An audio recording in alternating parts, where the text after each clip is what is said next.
दासो मिथिदों सरकारनि गोहोखौ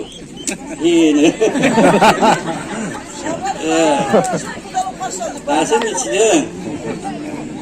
बुजिबायना आरोबाव पिउ पास जायोबा मा मोनो 15,000 मोनो मिथिबाय आंनाव फैनांला दाना आंनाथ' 5,000ल' सारि बार'नो आरो बियोबो दा बेखौहाय गोसोआव ला बे सरकारनि आसनि बेखौ जोङो लानांगौ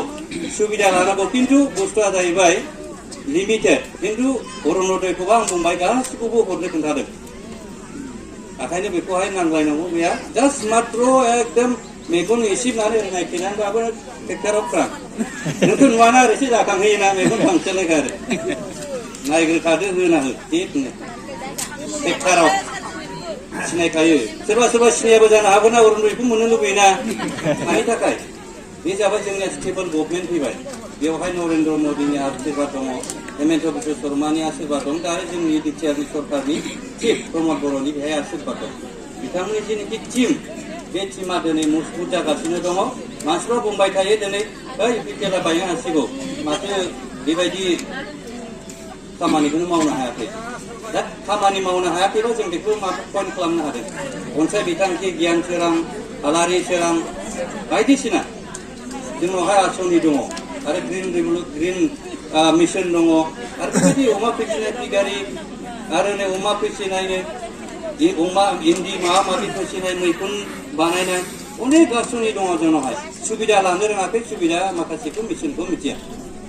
एबारा साबसिन बाथ्राखौ बुंबावनोसै आं 9,000 10,000 सोरहा ग्रुपआ मोनबाय बेयावथ' मोनाखै खोमा सोरबा सोरबा आंनावथ' एसे दुमदाखायदा खालामबाय दे मोनगोन गासिबो मोनजोबगोन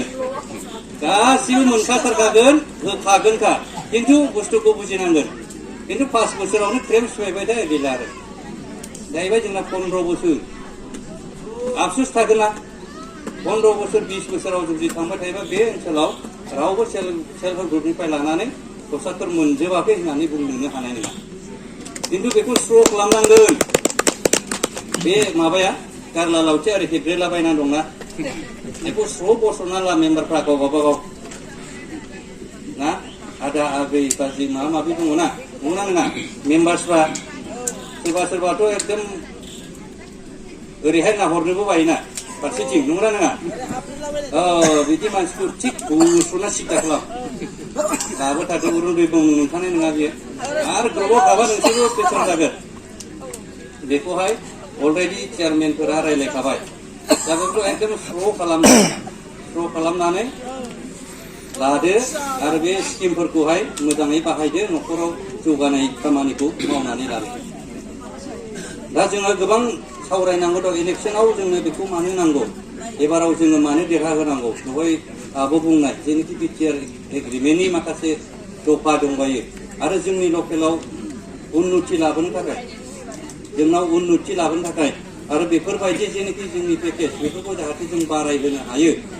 आरो बिटिआर सरकाराव जोङो माखासे आसनिफोर लानानै रायजो राजाखौ जेथिया शान्ति जाबाय ইয়াত আমাৰ শান্তি হৈ গ'ল যেন আমি ৰাইজক মানে উপকাৰ দিব পাৰে বিভিন্ন স্কিম লৈ পেলাই তো ইয়াৰ কাৰণে আমি অনুৰোধ কৰিছোঁ বয়खौबो खावलायदों जे एबार जोंनि जेनाखि केन्डिडेट एनडिएनि केन्डिडेट जयन्त बसुमतारीनो भट होनांगोन आं बेखौ खावलायदों आं समष्टि गार्जेन हिसाबै आं खावलायदों आरो आं लुबैदों एबाराव नेक्स्ट जेनेबा एमसिएल इलेक्सनाव केन्डिडेट गैयैसो खालामनांगौ जों दस्राखौ बिपिएफआ गैला थारमाने जों बुंनो हागोन आखाइ खब थारमाने नै आखाइ खबा बे थैफ्रा खारसारोनो मोजां जायो देहाया थारमाने बेवहाय खोथाया जाहैबाय मानो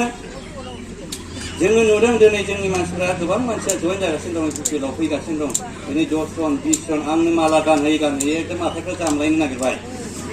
नङा दा बेबायदि हिसाबै बिसोरो मा खामानि मावो ओइ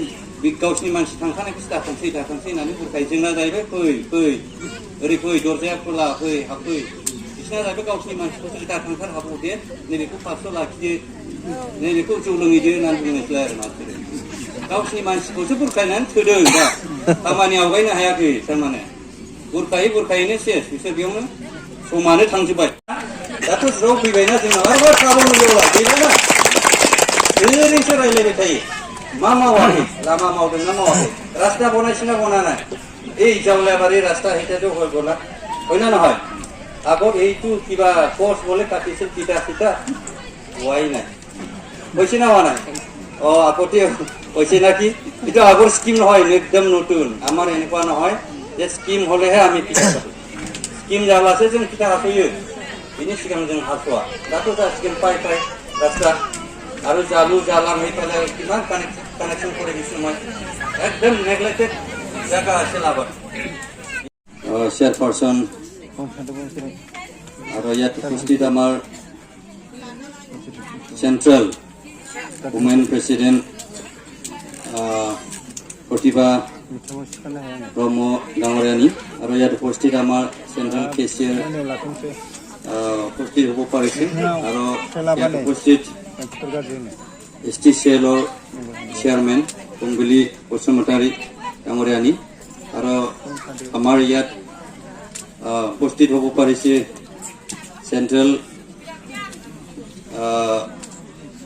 वुमेन विंगसर वन ऑफ द सेक्रेटरी लरेंस आबै आरो यात उपस्थित आमार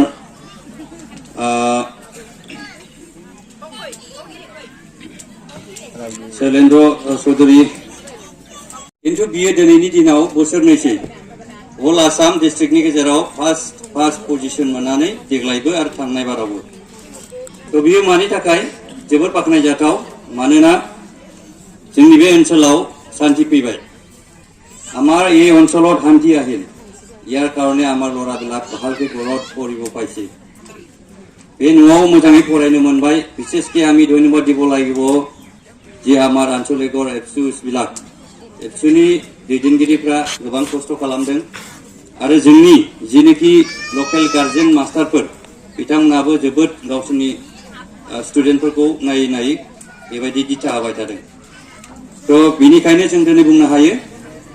आमार এই অঞ্চলত শান্তি হৈ গ'ল বহুত ইয়াৰ কাৰণেও কাম বিলাক কৰি আছে না आरो जों आइजोफोरनि थाखाय गोबां जायगायावहाय ब्लक वाइसै बाजारबो बानायबाय जोंनि जे सेल्फ हेल्प ग्रुपनि खामानि मावनानै जाहाथे जोङो मोजां प्रडाक्शन खालामनानै फाननो हायो जोंनि रांखान्थि बिथिङा जाहाथे गोख्रों जानो हायो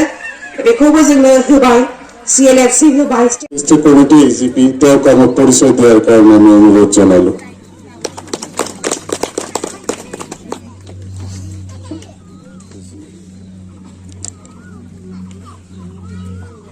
আমার মাঝতে আছে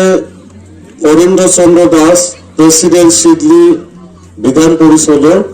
তার পরিচয় দেওয়ার কারণে আমি অনুরোধ জানালো আমার মাঝতে উপস্থিত আছে পীযূষ বর্মন ডাঙরিয়া সেক্রেটারি বিধান পরিষদ তার পরিচয় দেওয়ার কারণে আমি অনুরোধ জানালো আমি আকৌ আমার মাঝতে বহুত গণ্যমান্য ব্যক্তিসকল আছে তেওঁলোকক আমি সকলোৱে চিনি পাই তা আমাৰ আৰু গেষ্ট আহিব আমি লাহে লাহে সেই পৰ্যায় আমি লৈ যাম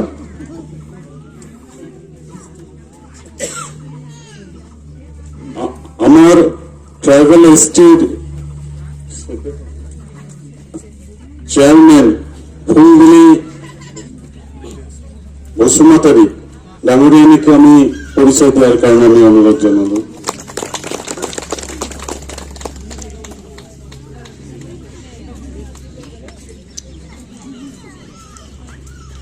ধন্যবাদ থাকিল এতিয়া আমি আমাৰ মাজতে যেহেতু যোৱাকালি আমি ওদালগুৰিৰ পৰা বহুত কষ্ট কৰি মিটিং কৰি আহিছে আমাৰ বাইদেউ প্ৰতিভা ব্ৰহ্ম ডাঙৰীয়ানী তেওঁ বহুত কষ্ট কৰি আছে তো যিয়ে নহওক আমি তেওঁ ভাষণ শুনিম আৰু তেওঁ ভাষণ দিয়াৰ কাৰণে আমি অনুৰোধ জনাম केन्सेल जादोंनो बे मजाबारि खारनांबायनो 11था ना मायावबा लादोंमोन जोंनि ओमफ्राय 1था जानानै होबायना नै बेयाव मोननो हायासै गैला मजाबारि थांदों সন্মানীয় সভাপতি ডাঙৰীয়া আপুনি আজি মিটিংটো পৰিচালনা কৰি আছে আৰু সন্মানীয় ইয়াত উপস্থিত আছে बाहाय जोंहा नुजाफैनो हादों नोंथांमोननिनो बयनिबो मानिजाथाव MCLA 13 नं चिरंनि श्रीजुत साइखं बसुमतारी बिथाङा नैबे समस्तिनिनो MCLA आरो बिथांखौ जोङो ओरैनो सावरायग्रा सार होननानैसो मिथियो आरो मानगोनां नुजाफैनो हादों बाय आंनि गोबां आइजो दैदेनगिरि लोगो नोंथांमोन मिरुनिफ्राय फैदों मिरु UPPL निफ्राय फैदों आरो लोगोसे जिल्लानिफ्रायबो नुजाफैनो हादों आरो लोगोसे ब्लकनिफ्रायबो नुजाफैनो हादों आरो मानगोनां याथ' सन्मानीय शैलेन्द्र नारायण चौधरी डांगरिया उपस्थित আছে प्रेसिडेंट चिरां डिस्ट्रिक्ट कमिटी AGP नमस्कार दादा और सन्मानीय श्रीजुत करेन्द्र चंद्र दास डांगरिया president UP Vidhan Parishad Siddeley chairman Vidhan Parishad और सन्मानीय पीयूष बर्मन डांगरिया सेक्रेटारी विधान परिषद और सन्मानीय आमार दीपक और सन्मानीय ইয়াত আমাৰ যুৱ শাখাৰ পৰা উপস্থিত হ'ব পাৰিছে ব্লকৰ পৰা উপস্থিত হ'ব পাৰিছে আৰু সন্মানীয় আমাৰ বামুনগাঁও প্ৰাইমাৰী